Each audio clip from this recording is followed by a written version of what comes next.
கண்டிப்பாக என்னோட ஆதரவு வந்து விஜய்க்கு தான். நடிகர் விஜய்க்கு தான் போட போகிறோம்.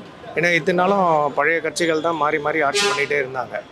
ஸோ இந்த வாட்டி புதுசாக வரவனுக்கு ஒரு சான்ஸ் கொடுத்து பார்ப்போன்னு. அவர் நல்லது பண்ணுவார்னு நினைக்கிறேன். பார்க்கலாம். 2026 தேர்தல் வெற்றி சொல்லும். ஏன்னா ஏற்கனவே அவர் வந்து ஒரு சினிமா துறையில் புகழ்பெற்று விளங்குறாரு. அதுவும் இல்லாமல் பணம் அவருக்கு குறையே இல்லை. ஸோ அதனால் கண்டிப்பாக அவர் கொள்ளடிக்க வரமாட்டார், நல்லது செய்ய வருவார்னு நான் நம்புகிறேன்.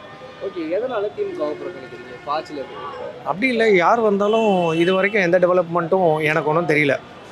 புதுசாக எதுவுமே வரல. நம்ம ரொம்ப பின்தங்கி இருக்க மாதிரி தான் எனக்கு இன்னமும் உணர்வு இருக்குது. நிறைய நல்லது செஞ்சுருக்கலாம்.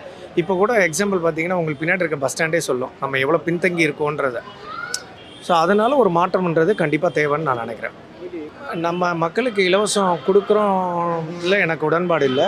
மக்களை வந்து அவங்களோட வாழ்வாதாரத்தை நம்ம மேம்படுத்தாமல் வெறும் சின்ன சின்ன விஷயங்களை அவங்களை இலவசமாக கொடுத்து அவங்கள அந்த இடத்துலையே நம்ம வச்சுக்கிட்டு இருக்கோன்றது தான் என்னோட கருத்து.